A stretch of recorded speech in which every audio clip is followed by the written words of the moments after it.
Welcome to the Sent from Disneyland podcast. Here age relives fond memories of the past. If it's your first time joining us, welcome. On this podcast, we'll take a journey into the past and explore Disneyland and Disneyland history with mementos, snapshots, and postcards sent from Disneyland from 1955 to the present. The postcards from this episode will be viewable on Instagram at Sent from Disneyland or on my website, sentfromdisneyland.com. Today I'm starting off by thanking my patrons from patreon.com. You can join in and receive mail from my desk or for my trips to Disneyland. I'm currently working on some new patron benefits. Patrons can sign up for as little as $1 per month. Special thanks to Random Olive, the first patron to this podcast, and to the e-ticket patrons Tania, Eric Daniels, Monica Seitz Vega, Joe Gamble, Scott Booker, Russ Romano, Michael and Christina Cross, Mary Henderson, and Sheila Harry. C-ticket patrons Serious Inquiries Only, Debbie Weinstein, Jennifer Schneep, Ruby McDowell, Grace Coate, Scott Cagle, Ben and Noel Bruning, and Patty Wolin. B-ticket patron The Disney Rewind Podcast, and to the A-ticket patrons Elise Sharp, Zealot Infinity, Alexis Robles, Maggie and Henry Byers, Angelica Nablock, and the All Aboard Podcast. I am your host, your post-host Clocky, and today we have 2 postcards sent from Disneyland.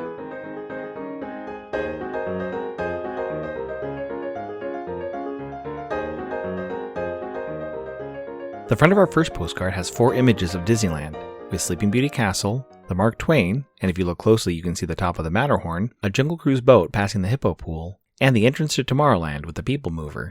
In the center of the card is the word Disneyland in red Gothic type. On the back it reads, 1. Sleeping Beauty Castle, 2. Mark Twain Steamboat, 3. Jungle Cruise, 4. Tomorrowland. It's postmarked July 12, 1968, with a Montpelier, Idaho cancel and a 5-cent gray and white George Washington postage stamp, Scott number 1213. I assume they visit the park on Monday, July 8th, when park hours were from 8 a.m. to midnight. The weather was a high of 89 and a low of 68. It's addressed to a Jan Nelson of Kiowa, Kansas.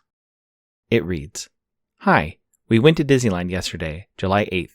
It was really fun. On the front of the card, picture number 4, the blue and yellow cars on the ramp thing were called PeopleMovers. Sorry this is so sloppy. I'm in the car. Susan. I'm recording and releasing this episode before any official announcement is made at the D23 Disney Convention in Anaheim. There are rumors that we may get an update on the PeopleMover attraction being renovated and brought back to the park. The PeopleMover is easily one of my top 5 extinct Disneyland attractions that I personally experience and would love to see back in the park. Until then, here's some history of the PeopleMover. The initial concept of the PeopleMover came from the Ford Motor Company. During the 1964 World's Fair, the Ford Motor Company offered a tour of their facilities to Walt and Imagineer John Hench. Walt and John went and saw firsthand how Ford's assembly line worked. Walt was fascinated by the mechanical engineering that seamlessly moved heavy and large pieces of metal to each station. He asked John if there was a way to move theme park guests in a similar way.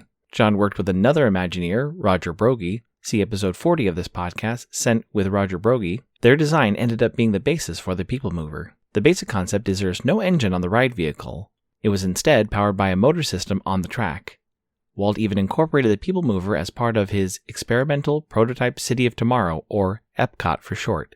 Walt was aware of public transportation issues, and with Epcot, wanted to have the PeopleMover as a way for residents to get from their homes to the city center for work, school, or recreation.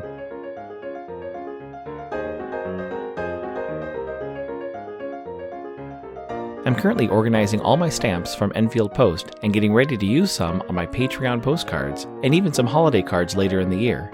You can head over to enfieldpost.com and explore all the different vintage stamps you can use on your next card or letter. That's ENFIELDPOST on Instagram and enfieldpost.com for your wedding and vintage postage needs. Enfield Post is the official postage stamp sponsor of the Sent from Disneyland podcast.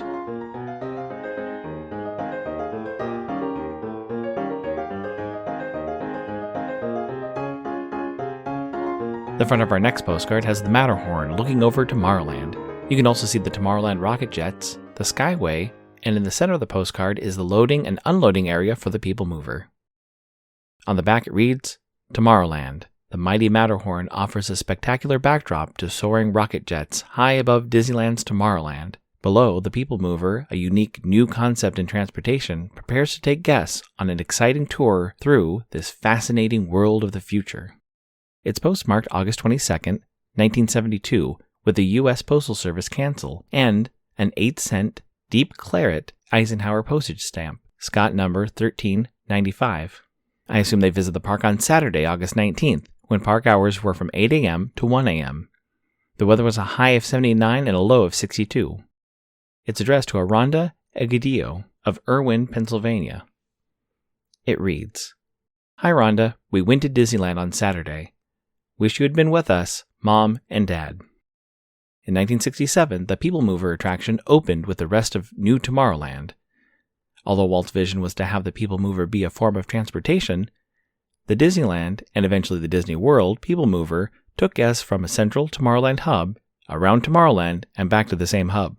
One of the great innovations of the PeopleMover was that it continued to move. The platform that guests would use to board the PeopleMover cars moved along with the cars, making loading and unloading of the ride vehicles almost seamless. As I mentioned before, the ride vehicles had no motor propelling them forward. The track housed Goodyear tires pushing the cars along the route. Goodyear was the original sponsor of the PeopleMover. The constant motion of the PeopleMover fit the new Tomorrowland theme of a world on the go, and due to its expansive track was one of the most visible attractions in the land. The attraction began with guests boarding the ride vehicle and heading down towards the hub in Main Street, USA. It then took a left into the show building for Adventures Through Inner Space, which eventually changed to Star Tours. Guests could see a preview of the attraction queue before heading out to the top of the Mission to Mars show building. In 1977, there were two major changes to this section. One was the addition of Space Mountain, and guests would be able to catch a glimpse of the Space Mountain ride vehicles flying by, and the addition of the Super Speed Tunnel in the America Sings building. The Super Speed Tunnel included projections of cars racing next to the PeopleMover, which only ran at 6 miles per hour. This would change again in the early 80s, which saw the addition of the Tron projections replacing the Super Speed Tunnel projections. Most of the rest of the track wound its way through Tomorrowland, and finished by running parallel with the monorail station and going into the Circle Vision show building. The ride vehicles would then come out of that building near the Tomorrowland entrance. It would then head back to the PeopleMover loading and unloading platform. I say platform since the PeopleMover track was essentially at the second-story level of Tomorrowland. Unfortunately, the PeopleMover was closed in 1995 and replaced by the rocket rods, which did not last long. It's sad to see the abandoned track around all of Tomorrowland, but with any luck, there may be, or has been, an announcement made at the D23's 2022 Parks and Experiences panel.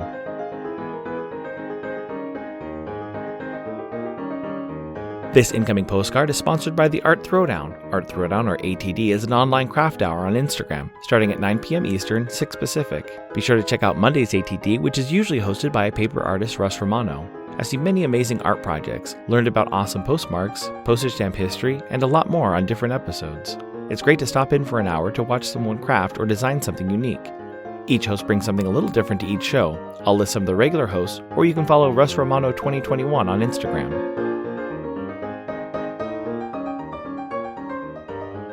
The front of my incoming postcard has 5 palm trees reflected in calm waters. In the distance, you can see the final light of a sunset. On the bottom of the card, it reads, Coconut Lagoon. It's postmarked September 1st, 2022, with a Honolulu, Hawaii, Thinking of You cancel, and a Red Barn Forever postcard postage stamp, Scott number 5547.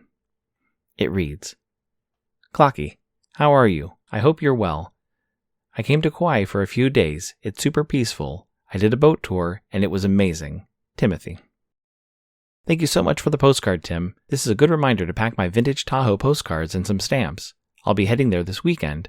I always pack a few extra stamps when I'm traveling, although I do most of my postcard sending from Disneyland. It's always fun to send a few cards out from other places I visit.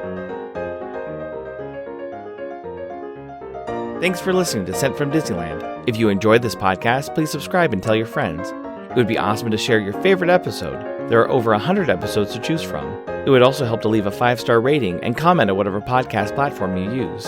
If you'd like to support the show financially, please check out our Patreon page at patreon.com/SentFromDisneyland. You can find me on Instagram and Facebook at Sent From Disneyland, or on Twitter at Sent From Disney.